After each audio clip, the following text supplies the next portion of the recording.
వింత సమాచారాలు వస్తూ ఉన్నాయి. అవి ఎక్కడి నుండి వస్తూ ఉన్నాయి?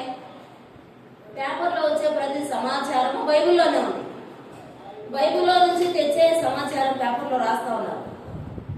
ప్రజలు ఏమనుకుంటా ఉన్నారంటే ఏదో జరుగుతూ ఉంది అనుకుంటా ఉన్నారు, కానీ ఇప్పుడు కొత్తగా జరుగుతూ ఉంది అనుకుంటా ఉన్నారు. కానీ అది పరిశుద్ధ గ్రంథంలో అప్పుడే దేవుడు రాసి పెట్టాడు అన్నిటినీ. అయితే ప్రజలకు తెలియక ఆందోళన పడిపోతా ఉన్నారు.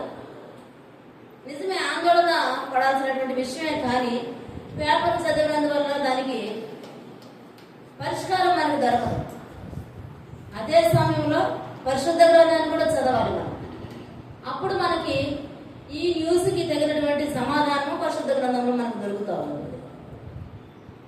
ఈ మధ్య మనం వింటూ ఉన్నాం, సముద్రంలో ఒక పెద్ద జీవి కనబడిందని వింటా ఉన్నాం. ఆ సముద్రంలో పెద్ద జీవి ఘట సర్పముగా ప్రకటన గ్రంథంలో మనం వింటా ఉన్నాం. మరి ఆ ఘట సర్పం అని కొంతమంది అంటా ఉన్నారు. అయితే దేవుడు రెండు జీవులను ప్రతిదానిని రెండిటిగా సృష్టించాడు కదా. ఆ సృష్టించిన వాటిలో ఆడదాన్ని దేవుడు చంపేశాడంట అప్పుడే.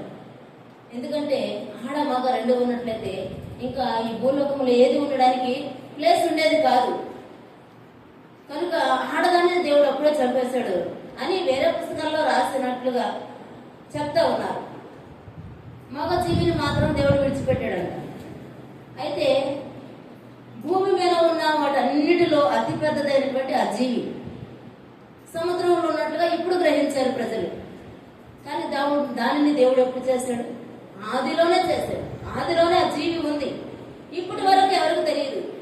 ఇప్పుడు అనేక మంది ప్రజలు దాని గురించి వార్తలు చెప్తా ఉన్నారు, రాస్తా ఉన్నారు. కానీ వారు అంటున్నటువంటి విషయము ఈ జీవి గురించి బైబిల్లో కూడా రాస్తుంది అంటా ఉన్నారు. దాని గురించి క్రైస్తవుల వారు మనకే తెలియదు బైబిల్లో ఉన్నట్లుగా, కానీ లోకస్తులు మాత్రం ఈ జీవి బైబిల్లో కూడా ఉంది, బైబిల్లో రాసి పెట్టి ఉంది అని అంటా ఉన్నారు. పరిశుద్ధ గ్రంథాన్ని 1600 సంవత్సరాలు రాయడం జరిగింది. 40 మంది భక్తులు రాయడం జరిగింది. ఎన్ని సంవత్సరాలు రాసినా, ఎంతమంది భక్తులు రాసినా, పరిశుద్ధాత్మ దేవుని నడిపింపుతో, పరిశుద్ధాత్మ దేవుని సహాయంతో ఒక వ్యక్తే రాసినట్లుగా రాశాడు. ఈ 40 మంది రాసినటువంటి పరిశుద్ధ గ్రంథము ఒకదానికి ఒకటి అనుసంధానముగా రాయబడింది. మనం వింటూ ఉన్నాం, చదువుతూ ఉన్నాం. చరిత్రలో ఉన్న ప్రతిదీ పరిశుద్ధ గ్రంథంలో నుండే ఉంది. మరి ఆ జీవిని గురించి ఈరోజు కొన్ని మాటలు తెలుసుకున్నాం. యోబు గ్రంథం తీద్దాం. యోబు గ్రంథము 41వ అధ్యాయము చదివితే, ఈ యోబు గ్రంథము 41వ అధ్యాయంలో 34 వచనాలు ఉన్నాయి. ఈ 34 వచనాల్లో ఆ జీవిని గురించినటువంటి వివరాలు ఉన్నాయి. మరి ఆ విషయాలను మనం తెలుసుకుందాం. యేసుక్రీస్తు ప్రభువారు కానా పెండ్లి విందుకు 3వ రోజు వెళ్ళాడంట.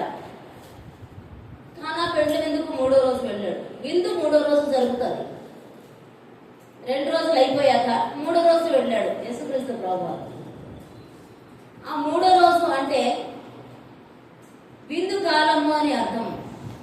ద్రాక్షారసం అయిపోయినట్లుగా యేసుక్రీస్తు ప్రభువారు ద్రాక్షారసాన్ని మరలా సృష్టించినట్లుగా, నీళ్లను రసముగా చేసినట్లుగా విందు జరుపుకున్నట్లుగా మనకు తెలిసినటువంటి విషయం. ఆ విధంగా లెక్కల ప్రకారం చూసుకున్నట్లయితే ఒక దినము అనగా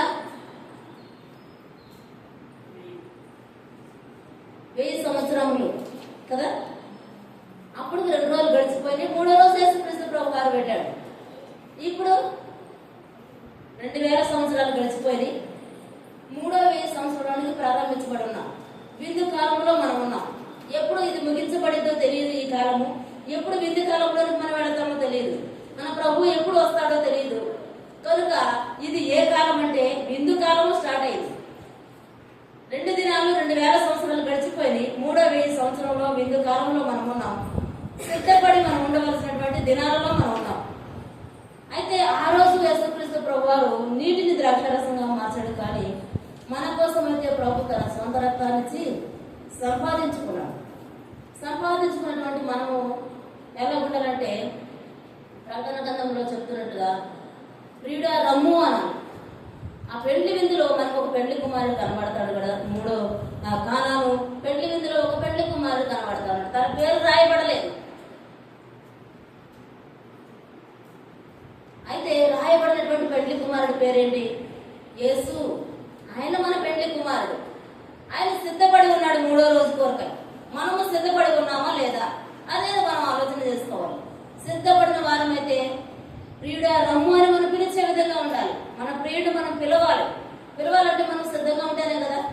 మనలో సిద్ధపాటు లేకపోతే అలక్ష్యంగాను అశ్రద్ధగాను ఉంటే మనం ప్రియుడిని పిలవలేము. ఆయన తన స్వంత రక్తమును కార్చి మన కొరకు మనలను పరిశుద్ధులుగా మార్చుకున్నాడు. తన ప్రియ వధువు సంఘముగా మనల్ని సిద్ధపరుచుకున్నాడు. మరి ఆయన రాబోతా ఉన్నాడు మన కొరకై. పెళ్లి కుమారుడుగా రాబోతా ఉన్నాడు కనుక మనం సిద్ధపడి ఉండాలి. ఈ రాకడ దినాలలో అనేకమైన సూచనలు మనం చూస్తూ ఉన్నటువంటి మనము ఈ జీవిని గురించి కొన్ని మాటలు తెలుసుకుందాం. మొదటి వచనం నుండి చదువుకున్నట్లయితే ప్రతి వచనంలో చాలా దాని గురించినటువంటి వివరాలు మనకు కనబడతా ఉన్నాయి.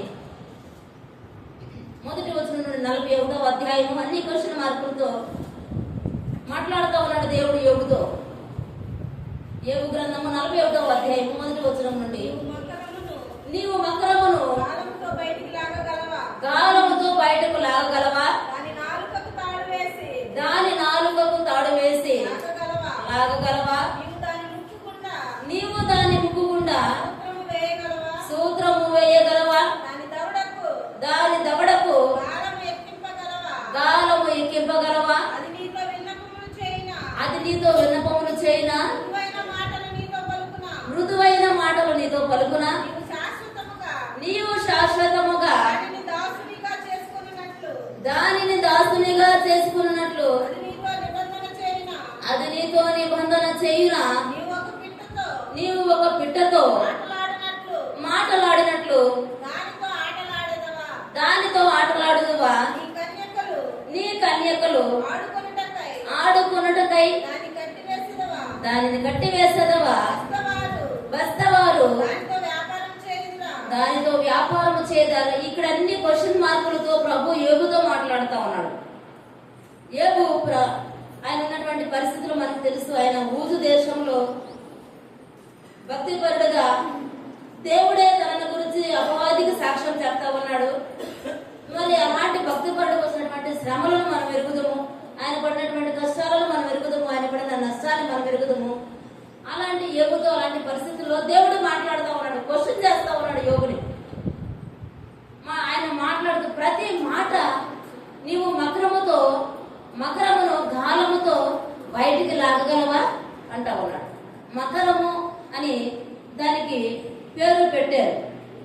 అయితే ఇంగ్లీష్ బైబిల్లోనంట దాని పేరు లెవియన్ థాన్ అంట. ఇంగ్లీష్ బైబిల్ చూస్తే ఉందంట దాని పేరు. కానీ వీరు బైబిల్ చదవకుండా దానికి పేరు పెట్టారు, ఆ గొప్ప మృగము పేరు. అయితే దేవుడు అంటా ఉన్నాడు, మృదువైన మాటలతో నీవు దాన్ని పాలిందువా అంటా ఉన్నాడు. మరి కన్యకలతో ఒక పిట్టతో మాట్లాడినట్లు దానితో నీవు మాట్లాడదవా? అది మాట్లాడడానికి శక్యమైనటువంటి మృగము కాదు, జీవి కాదు. దాని యొక్క పొడవట 500 కిలోమీటర్లు ఉందంట. దాని పొడవు 5 కిలోమీటర్లు కాదు. 5 కిలోమీటర్లు అంటే ఇక్కడ నుండి ఎంత వస్తుంది? బహుశా ఒకవేళ నాయుడుపాలెం అంత వస్తుందేమో, అంత కూడా రాదు. 5 కిలోమీటర్లు అంటే అది 500 కిలోమీటర్లు ఉన్నట. 500 కిలోమీటర్లు అంటే మన 2 తెలుగు రాష్ట్రాలంత పొడవుందంట. అంత పెద్దది. దాని తల ఇలా పైకెత్తితే సూర్యుని నీడ కూడా మన మీద పడదు. అంత పెద్ద జీవి ఇక భూమి మీద ఏది లేదు. పిల్లలు డైనోసార్లు అంటూ ఉంటారు కదా, తెలియదు. అదే పెద్ద జీవి దీనికన్నా, డైనోసార్ కన్నా. కానీ దానిని కూడా మనం చూసి ఉండలేదు. కానీ ఒక ఊహ అది పెద్ద జీవి అని. అయితే ఇది మకరము అని దేవుని వాక్యంలో మాట్లాడుతూ ఉన్నాడు. నీ కన్యకలు ఆడుకున్నకై దానిని కట్టివేసేదవా? దానిని కట్టివేయడం అది సాధ్యమవుతుందా? రెండు తెలుగు రాష్ట్రాలంతా పొడవుంది, దాన్ని ఎవరు కట్టి వేయగలరు? దేవుడు యోగుతో ప్రశ్న వేస్తా ఉన్నాడు, నువ్వు దాన్ని కట్టి వేయగలవా, దానితో మాట్లాడగలవా అంటా ఉన్నాడు. సూత్రంతో దానికి గాలము వేయగలవా అంటా ఉన్నాడు. మరి 7వ వచనంలో దాని నీడ, దాని ఒంటి నిండా ఇనుపు శూలములు గుచ్చగలవా, దాని తల నిండా చేప అలుగులు గుచ్చగలవా అంటా ఉన్నాడు దేవుడు. దాని ఒంటి గంట మనము శూలములు గుచ్చలేము. ఎక్కడైనా గుచ్చగలుగుతాం? దాని ఒంటి నిండా శూలాలు గుచ్చాలంటే అంత పెద్ద జీవి, అది 500 కిలోమీటర్లు ఉంది, దానికి ఎక్కడ శూలములు గుచ్చగలము? మరి దాని తలమేనంట చేప అలుగులను గుచ్చగలమా అంటున్నాడు. దాని మీద నీ చెయ్యి వేసి చూడుము, దానితో కలుగు పోరు నీవు జ్ఞాపకము చేసుకుని ఎడలా నీవు మరలా అలాగ చేయకూడదు. దానితో పెద్ద పోరు ఉంది, దానితో నువ్వు పడగలవా? మరి అవన్నీ జ్ఞాపకం చేసుకుంటే నీవు మరలా దాని జోలికి పోవు అని అంటా ఉన్నాడు. దానిని చూడు, దానిని చూసినప్పుడు మనుషులు దానిని వశపరుచుకుందామని ఆశ విడిచేదరంట. సముద్రంలో ఉన్నటువంటి వాటిని వశపరుచుకుంటూ ఉన్నారు ప్రజలు. నిజంగా చేపలను, ఆ జీవులను చాలా వశపరుచుకుంటూ ఉన్నారు. కానీ దేవుని వాక్యం సెలవిస్తూ ఉంది, దానిని వశపరుచుకుంటా అసాధ్యము. దానిని మనం పట్టుకుంటా అసాధ్యము. మనము దానిని కట్టివేయటం అసాధ్యము. దానితో మాట్లాడడం అసాధ్యము. దాన్ని వశపరుచుకోవాలనేటువంటి ఆశనంట విడిచిపెడతారు. నిజమే, దాన్ని చూసినప్పుడు అలాంటి ఆశ ఒకవేళ ఉన్నా కూడా విడిచిపెడతాం. మరి దాని పొడ చూచి దాని పొడ చూచిన మాత్రము చేతనే ఎవరికైనాను గుండెలు అవిసిపోవును కదా. చాలు, దాని మీద ఉన్న పొడ అంట, మనకి పుట్టుమచ్చలు ఉంటాయి కదా, అట్లా దాని మీద ఉన్న పొడ చూసి గుండెలు అవిసిపోతాయి. అంత పెద్ద పొడలు దానికి ఉన్నాయి. దాన్ని చూసినటువంటి ఎవరైనా సరే ఆశ్చర్యపోవాల్సిందే. మరి దాని పొడను చూసి గుండెలు అవిసిపోవును కదా. దాని రేపుటికైనా తెగించిన శూరుడు ఎవరూ లేరంట. దానిని కదిలియడానికి ఎవరికి ధైర్యం లేదు. చిన్న ఏదన్నా పాము వస్తేనే దాన్ని కదిలియడానికి చాలా మందికి భయం. మరి దానిని కదిలియడానికి శూరుడు ఎవరున్నారు అని దేవుడు ప్రశ్న వేస్తా ఉన్నాడు, యోగుతో మాట్లాడుతూ ఉన్నాడు. ఎంత శూరుడైనా సరే దాని ముందు పారిపోవలసిందే. పారిపోయి ఎక్కడ దాక్కోగలము? అది 500 కిలోమీటర్లు ఉంటే, దాని నోరు అంతుంటే, దాని తల అంతుంటే ఎక్కడికి పారిపోగలము? మరి సముద్రంలో నుండి చాలా జీవులు బయటకు వచ్చినాయి. మనం ఈ మధ్య వింటా ఉన్నాం. కొన్ని తాబేళ్లు బయటకు వచ్చినట్లుగా మనం విన్నాం. చేపలు బయటకు వచ్చినట్లుగా మనం విన్నాం. లక్షల కొలది చేపలు, లక్షల కొలది తాబేళ్లు బయటకు వస్తా ఉన్నాయి. మరి తిమింగలాలు బయటకు వస్తా ఉన్నాయి. తిమింగలాలు అంటే పెద్దవి కదా, యోనాన్ని మింగిన తిమింగలమే కదా. పాపం వాటిని సముద్రంలోకి లాగి బతికించాలని చాలా ప్రయత్నం చేసి తాళ్ళు కట్టి లాగుతున్నా కూడా బయటకు వస్తా ఉన్నాయి. ఎందుకు బయటకు వస్తా ఉన్నాయి? ఇన్ని సంవత్సరాల నుంచి ఉన్నటువంటి ఎందుకు బయటకు వస్తా ఉన్నాయి అంటే, ఈ జీవి సముద్రంలో కదిలింది. దాని కదలికనే తట్టుకోలేక ఈ జీవులన్నీ బయటకు వచ్చి చచ్చిపోతా ఉన్నాయి. ఎవరెస్ట్ శిఖరము 10 కిలోమీటర్ల ఎత్తు ఉంటుంది. దానిని ఎక్కేరని చాలా సాహసంగా రాస్తా ఉంటారు కదా, గొప్పగా పేరు కాల్చి రాస్తా ఉంటారు. కానీ జ్ఞానము ఉన్నటువంటి ఈ రోజుల్లో ఈ వాక్య భాగము నెరవేరుతా ఉంది. ఆ రోజుల్లో జ్ఞానము లేనటువంటి రోజుల్లో చాలా మంది చిన్న సందర్భం జరిగితే చాలా పెద్దగా చెప్పుకునేటువంటి రోజులు. ప్రతి 14 నిమిషాలకి జ్ఞానం పెరిగిపోతుందంట మనుషులకి ఈ రోజుల్లో. ఆ రోజుల్లో 10th క్లాస్ పాస్ అయ్యారంటే ఫలాని వ్యక్తి పాస్ అయ్యారంట, ఫలాని ఇంటి పేరు కలిగినటువంటి వ్యక్తి అని చాలా గొప్పగా చెప్పుకునేటువంటి వారంట. మనకు తెలియదు, ఆ రోజుల్లో మనం లేము. ఇప్పుడు 10th క్లాస్ పాస్ అయ్యారంటే లెక్క చేసే వాళ్ళు కూడా లేరు. 550 మార్కులు వచ్చినాయన్నా కూడా లెక్క చేసేటువంటి వారు లేరు. అంత జ్ఞానం పెరిగిపోయిందని అర్థం. ఇంత జ్ఞానం పెరిగిపోయినటువంటి ఈ రోజుల్లో మరి అవి బయటకు వస్తా ఉన్నాయి. వారి పాపం వాటిని బ్రతికించాలని లాగుతున్నారు, సాహసం చేస్తా ఉన్నారు. కానీ అవి ఉండడానికి ఇష్టపడట్లేదు సముద్రంలో. ఎందుకు ఇష్టపడట్లేదంటే ఆ జీవి కదిలింది, దాని దెబ్బకి అవి సముద్రం లోపల ఉండలేకపోతా ఉన్నాయి. అది ఓరక కదిలితేనే అన్ని జీవులు బయటకు వచ్చి చనిపోతా ఉన్నాయి. మరొక జీవి నీలం కలర్ లో ఉండేటువంటి చేప భూమి మీదకి వస్తే భూకంపాలు వచ్చినాయంట గతంలో. ఆ చేప బయటకు వస్తుందని దాని గురించి కూడా ప్రచారం. వింత కార్యక్రమాలన్నీ జరుగుతూ ఉన్నాయి. వింత మనం చూస్తా ఉన్నాం. ఈ పుకార్లు కాదు, నిజమే. చాలా 100 అడుగులు చాలా అగాధంలో ఉండేటువంటి బయటకు వస్తుంది. మామూలు చేపలు బయటకు రావడం, నత్తలు బయటకు రావడం అది సహజము. కానీ ఆ ఎవరెస్ట్ శిఖరం తీసుకెళ్లి సముద్రంలో పెడితే అది ఎక్కడ ఉంటుందో కూడా కనబడదు. 10 కిలోమీటర్ల ఎత్తున్నటువంటి ఆ శిఖరమే అది కనబడదు. అంత అగాధమైనటువంటి లోతు కలిగిన ఆ సముద్రం అడుగు భాగంలో ఉండే జీవులు బయటకు వస్తా ఉన్నాయి.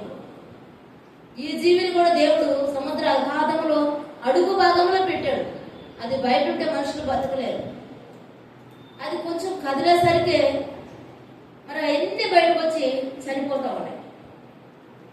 అలాంటి పరిస్థితులు ఏర్పడతా ఉన్నాయి. అది ఒకవేళ భూమి మీదకి వచ్చింది అనుకో, మన పరిస్థితి ఏంటి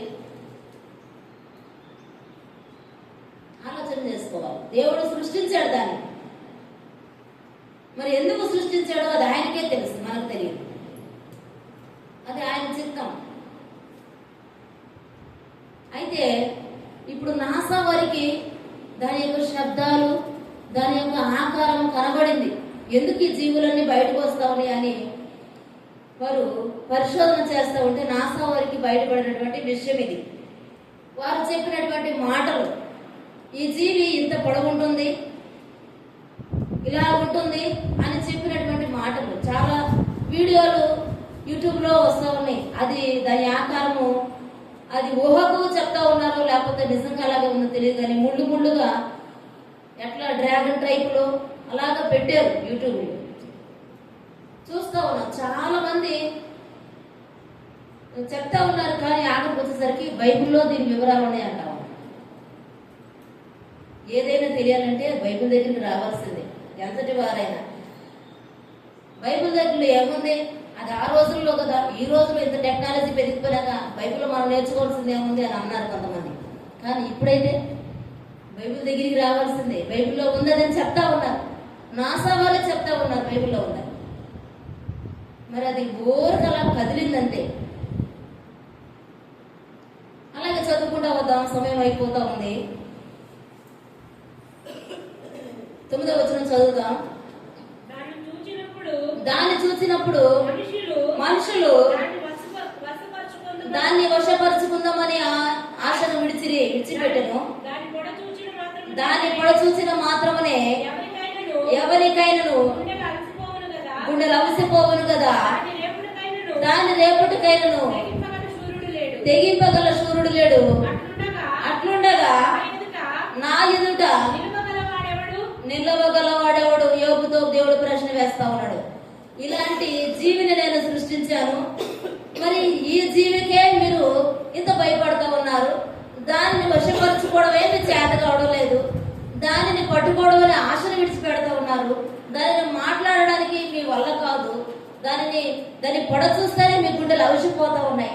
కానీ మరి నా విషయం ఏంటి? దానిని కలుగు చేసింది నేనే కదా. అట్లయితే నా ఎదుట నిలవగలవాడెవడు అంటా ఉన్నాడు. దానికే ఇంత భయపడతా ఉన్నారు, నేను సృష్టించినటువంటి జీవికే భయపడతా ఉన్నారు. మరి దాన్ని సృష్టించింది నేనే కదా, నాకెంత భయపడతా ఉన్నారు అని దేవుడు క్వశ్చన్ వేస్తా ఉన్నాడు. నిజమే కదా, ఆ జీవిని సృష్టించింది దేవుడే కదా. అది ఎప్పుడు భూమి మీదకి వచ్చిందో, ఎప్పుడు ఏం చేసిందో అని మనం భయపడతా ఉన్నాం. ఎప్పుడు ఏ నాశనం వస్తుందో, అది కదిలితే భూకంపం వస్తుంది, భూకంపాలు వస్తాయి. అలాంటి జీవిని సృష్టించినటువంటి జీవికే భయపడుతున్నారు మీరు. మరి నాకు ఎలాగ భయపడుతున్నారు అంట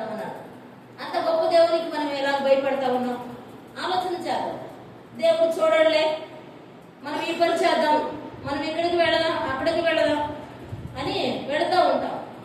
అదే కదా దేవుని వాక్యంలో ఉంది, మోసపోకుడి, దేవుడు వెక్కిరించబడడు, మనుషుడు ఏ పంటను విత్తున ఆ పంటనే కోస్తాడు. కనుక ఇంత గొప్ప కార్యాలు చేసినటువంటి దేవునికి మనము భయపడాలి. ఆయన మార్గాల్లో మనం సక్రమంగా నడుచుకోవాలి.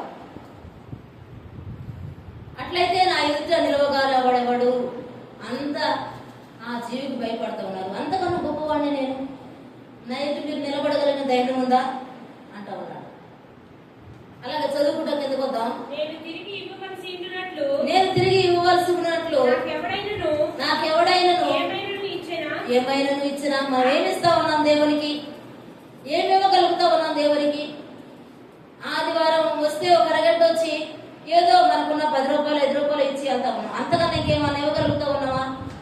మనకు సర్వాన్ని ఇచ్చినది ఆయన కనుక మనం ఏమి ఇవ్వగలుగుతా ఉన్నాం? ఏమితో ప్రశ్నిస్తా ఉన్నాడు. ఏమైనా ఏమి ఇచ్చేదవు అంటా ఉన్నాడు.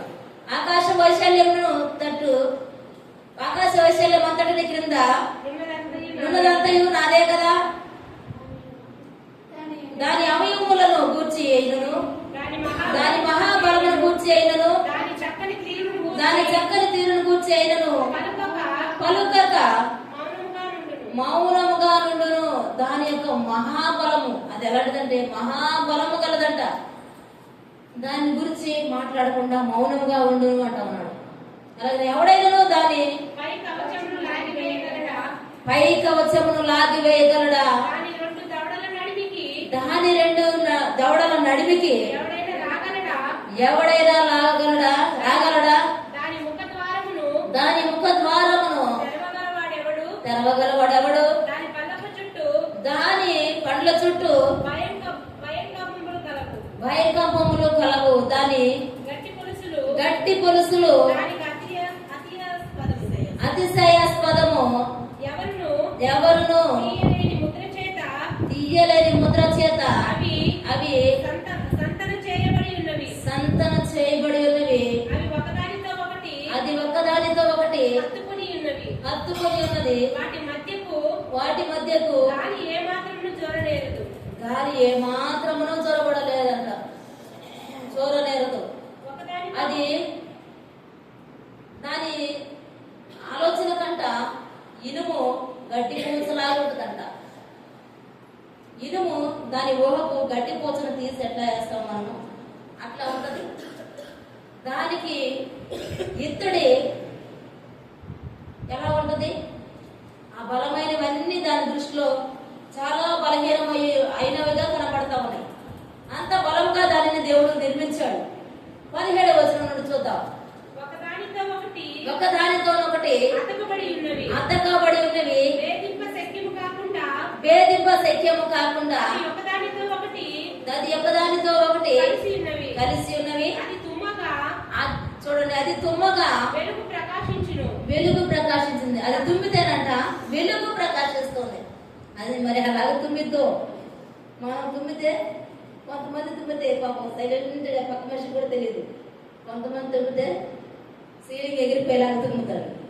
మరి అది తుమ్మితేనంటే వెలుగు ప్రకాశించింది. ఎంత భయంకరమైన జీవో చూడండి. దాని కన్నులు ఉదయకాలపు కనురెప్పల వలె ఉన్నవి. దాని నోటి నుండి జ్వాలలు బయలుదేరుతా ఉన్నాయంట. అది నోరు తెరిస్తే ఎలా ఉంటుందంటే జ్వాలలు బయలుదేరుతా ఉన్నాయి. అగ్ని కణములు దాని నుండి లేస్తాయి. అది నోరు తెరిస్తేనంట అగ్ని కణములు లేస్తాయంట. అది శ్వాస లోపలికి పీల్చుకొని ఉన్నప్పుడు లోపల అగ్ని తయారైతాడు దాంట్లో. అది శ్వాస విడిచినప్పుడు అగ్ని కణములు దానిలో నుండి వస్తాయి. ఉడుకుచున్న కాగులో నుండి జమ్ము మంట మీద కాగుచున్న బాణలో నుండి పొగలేచినట్లు దాని నాసికారంధ్రములో నుండి లేచును.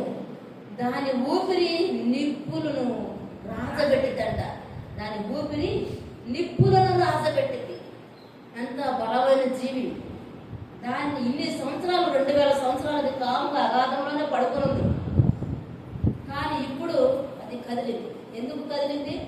ఇక సమయం అయిపోయింది భూమి మీద ప్రజలకు. దేవుడిచ్చినటువంటి 2000 సంవత్సరాలు అయిపోయినాయి. ఇది కృపాకాలంలో ప్రజలు జీవిస్తూ ఉన్నారు. ఇక మన పని వచ్చిందని అది కదిలింది. సముద్రపు అడుగు బాగా అది కదిలిన కారణాన్ని బట్టి ఈ వార్తలన్నీ వింటా ఉన్నాం. కానీ అది పూర్తిగా బయటకు వస్తారంట దాని పరిస్థితి, అది దాని యొక్క శ్వాస అగ్ని జ్వాలలాగా ఉంటుంది. దాన్ని మనం భరాయించగలమా? భరాయించలేము. దాని నాసిక రంధ్రంలో నుండి లేచు దాని ఊపిరి నిప్పులను రాజబెట్టింది. అంత సెగ దానిలో ఉంది, అంత అగ్ని దానిలో ఉంది. అందుకే ఈ జీవులన్నీ తట్టుకోలేక బయటకు వచ్చి చనిపోతా ఉన్నాయి. ఎంత మనలో పంపించినా వెళ్ళలేకపోతా ఉన్నాయి మళ్ళీ సముద్రంలోనికి. 21వ వచనం చదువుదాం.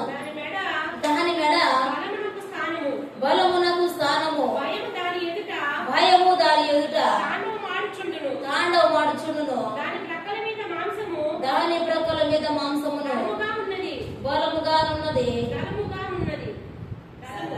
దళముగానున్నది. అది దాని ఒంటిని గట్టిగా అంటి ఉన్నది. అది ఊడి రాదు. దాని గుండె రాతి వలె గట్టిగా ఉన్నదంట. అది తిరుగటి క్రింద దిమ్మంత కఠినంగా ఉంది. అది లేచినప్పుడు బలిష్ఠులు భయపడతారు. జనం అంటూ ఉంటారు కదా, నేను వీరుడిని, శూరుడిని, బలవంతుడిని, నా వంటి వారు ఎవరు లేరు అంటూ ఉంటారు. అలాంటి వారు కూడా అంట భయపడతారు దాన్ని చూసినప్పుడు. అధిక భయము చేత వారు మైమరుతురు. నిజంగా ఆ భయం వచ్చినప్పుడు చాలా మంది భయపడినప్పుడు వారి పరిస్థితి మనం చూడలేము కదా. వాళ్ళు ఏం చేస్తారో వాళ్ళకి తెలియదు. పాపం భయం అలాంటి చేస్తారు. ఎక్కడ పడతారో, ఎక్కడ కూర్చుంటారో, ఇటు వెళ్తారో కూడా తెలియదు, కింద పడతారో తెలియదు, పైన పడతారో తెలియదు. భయం అలా చేస్తుంది. అయితే అధిక బలము చేత వారు మైమరిచిపోయి ఏం చేస్తారో తెలియదు. దాని చంపుటకై ఒకడు ఖడ్గము దుయుట వ్యర్థమే, ఈటెలనైనను బాణములనైనను పంట కోలనైనను అక్కరకు రావు. అప్పుడు దాన్ని చంపడానికంట ఈటెలు అక్కడికి రావు, బాణములు అక్కడికి రావు, ఏది అక్కడికి రావు. మరి దావీదైతే గొలియాతుని ఎలాగ చంపాడు? చిన్న రాయితో చంపాడు. ఇవన్నీ అంట దానికి చిన్న రాళ్ళులా కనబడతాయి అంట. మరి అలాగే చదువుదాం. ఇది ఇనుమును చూడండి, ఇనుమును అంట గడ్డి పూచగా భావిస్తుంది.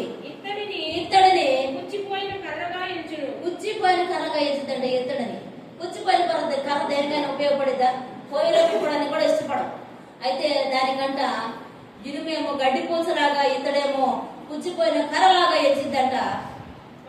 బాణమును దానిని పారద్రోల చాలదు. బాణములు వేసి దానిని మనము పోగొట్టడము, తరిమివేయడము సాధ్యం. వడిసెల రాళ్ళు దాని దృష్టికి చెత్త వలె ఉన్నవి. వడిసెల రాళ్ళు ఎలా ఉన్నాయంట? చెత్తలాగా, దుమ్ములాగా, ధూళిలాగా దాని దృష్టికి అలాగున్నాయి. దావీదైతే వడిసెల రాయితో బలాఢ్యుడైనటువంటి గొలియాతుని హతమార్చాడు. కానీ దాని దృష్టికి చెత్తలా కనబడతా ఉన్నాయి వడిసెల రాళ్ళు. దుడ్డు కర్రలు గట్టి పరకలుగా ఎంచబడి ఉన్నవి.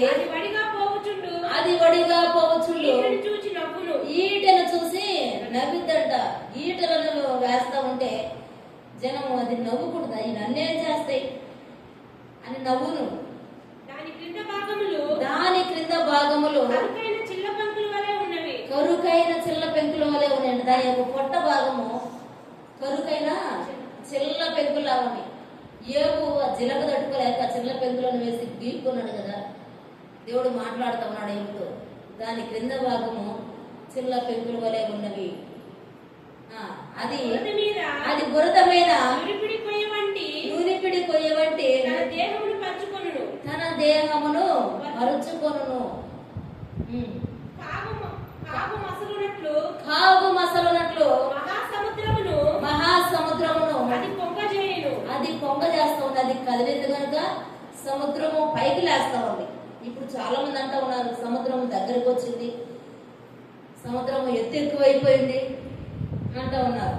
అది కాగు మసలున్నట్లు సముద్రమునంట అధిక పొంగు చేస్తూ ఉందంట. సముద్రమును తైలము వలె చేయును. తైలము వలె చేస్తా ఉంది. అది తాను నడిచిన త్రోవను తన వెనుక ప్రకాశింపచేస్తే అది ముందు నడిచిపోతున్నా కూడా వెనకంట ప్రకాశమానంగా వెలుగు కనబడుతూ ఉంది. దేవుడు దానిని ఆ విధంగా రూపించాడు. చూచు వారికి సముద్రము నెరిసిన వెంట్రుకలాగా తోచును. సముద్రము నరిసిన వెంట్రుకలాగా తోచును. అది భయము లేనిదిగా సృజించబడినది. భూమి మీద దాని వంటిది ఏదియు లేదు. అది గొప్ప వాటినన్నిటిని తిరస్కరించును. గర్వించిన జంతువులన్నిటినీ అది రాజు. అన్నిటికీ అది రాజు. మరి అంత బలమైనదిగా దేవుడు దాన్ని సృష్టించాడు. దాని యొక్క వివరాలన్నీ స్పష్టంగా ఇంకా నిదానంగా మనం చదువుతూ కూర్చుంటే అర్థమవుతుంది. బెస్తవాడు దాన్ని ముక్కలు చేసి వ్యాపారం చేసినా అని అంటారు. బెస్తవారు చేపలు బట్టి వ్యాపారం చేస్తారు సముద్రంలో నుండి. ఇంకా ఇతర చాలా తెచ్చి వ్యాపారం చేస్తూ ఉంటారు. కానీ రొయ్యలను, చేపలను, ఇంకా ఎండ్రకాయలు, ఇంకా ఏయో చాలా రకాలు తెచ్చి చేస్తూ ఉంటారు. కానీ వ్యాపారము ఈ జీవితో వ్యాపారం చేయనా, దానిని ముక్కలుగా చేసి అమ్మగలరా అని దేవుడు యోబుతో ప్రశ్న వేస్తా ఉన్నాడు. అలాంటి బలమైనటువంటి జీవి ఈ రోజు మనం వింటా ఉన్నాం. గత నెల దినాల నుండి చాలా వింటా ఉన్నాం దాని గురించినటువంటి వివరాలు ఇంకా పరిశుద్ధ గ్రంథంలో ఉన్నాయి. మనం చదువుకుంటే దానికి సంబంధించినటువంటి మాటలు ఉన్నాయి. కానీ ఇప్పుడు అవన్నీ మనం చదువుకుంటూ వెళుతూ ఉంటే, ధ్యానించుకుంటూ వెళుతూ ఉంటే చాలా సమయమైనదిగా ఇది కనుక మనం వాటిని ధ్యానించవద్దు. కానీ ఉన్నటువంటి వచనాలు చెప్తాను రాసుకొని ఇంటికి వెళ్ళాకైనా చదవడానికి ట్రై చేద్దాం. యోబు గ్రంథం 3వ అధ్యాయం 8వ వచనంలో ఉంది. యోబు గ్రంథం 3వ అధ్యాయం 8వ వచనంలో ఉంది. అలాగే ఇప్పుడు చదువుకున్న 41:1లో అది మకరముగా దేవుడు మాట్లాడుతూ ఉన్నాడు. కీర్తనల గ్రంథం 74:14లో ఉంది. కీర్తనల గ్రంథం 74:14లో ఉంది. కీర్తనలు 104:24-26లో ఉంది. యెషయా 27:1లో ఉంది. అలాగే ఆదికాండం 1:27లో ఉంది. ఇవన్నీ ఈ జీవిని గురించినటువంటి మాటలుగా దేవుడు మాట్లాడుతూ ఉన్నాడు. ఇప్పుడు విన్నాం మనము కీర్తనలు 95వ కీర్తనలో కూడా ఒక మాట ఉంది. చూద్దాం ఆ మాటని. 95వ కీర్తన 5వ వచనంలో సముద్రమును ఆయన దానిని కలుగు చేసెను, ఆయన హస్తములో భూమిని నిర్మించాను, ఆయన మన దేవుడు. సముద్రములను ఆయన కలుగు చేశాడు, భూమి మీద సర్వ సృష్టిని ఆయన కలుగు చేశాడు, అందులో ఉన్నటువంటి సముద్రంలో ప్రతి జీవిని ఆయన కలుగు చేశాడు, భూమిని భూమి మీద సమస్తమును ఆయన కలుగు చేశాడు. భూమి 20% అయితే సముద్రం 80% అంట.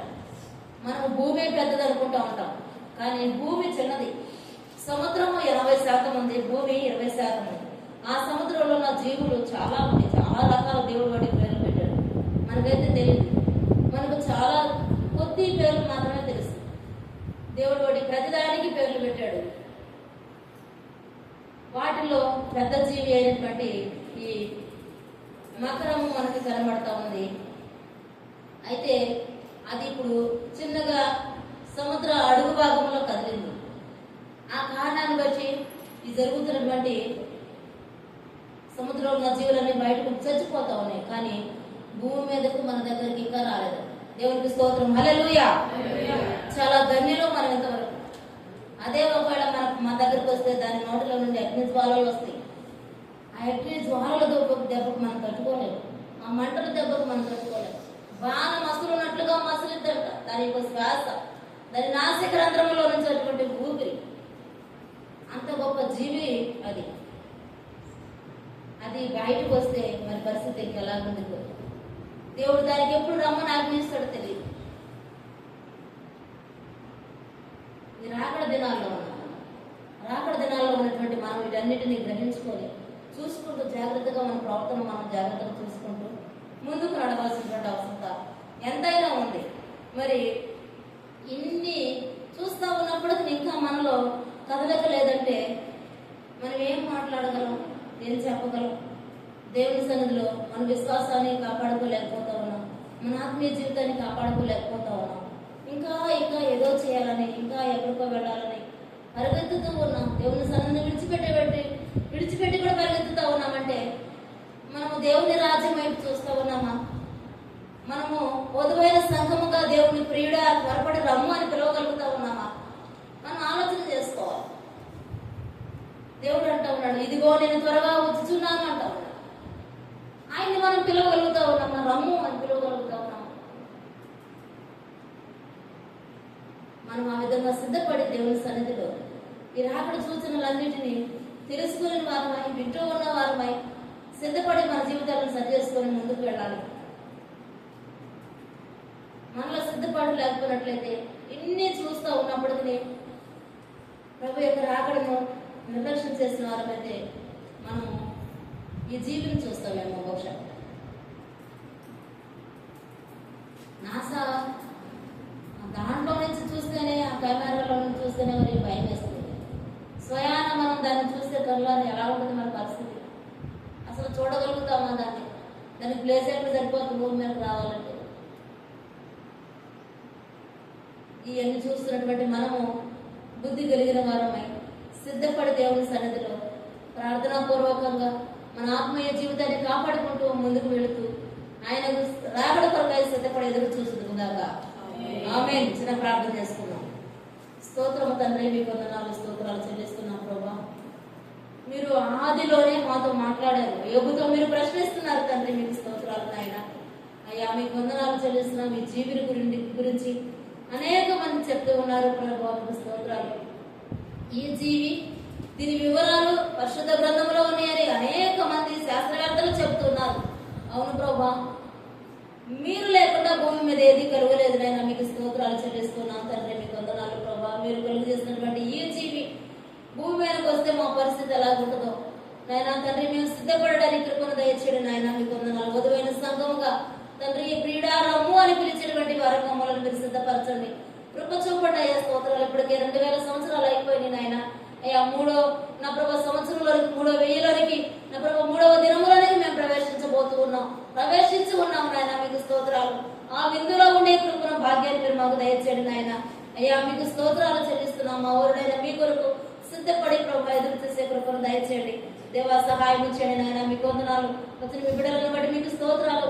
మీరు వాక్యాన్ని మా హృదయాలలో భద్రపరిచే కృప దయచేయమని ఆశీర్వదించమని మీ చేతులకు అప్పగించుకుంటూ యేసుక్రీస్తు వారి అతి శ్రేష్టమైన నామంలో ప్రార్థించి స్తుతించి వేడుకుంటూ ఉన్నాము తండ్రి. ఆమేన్.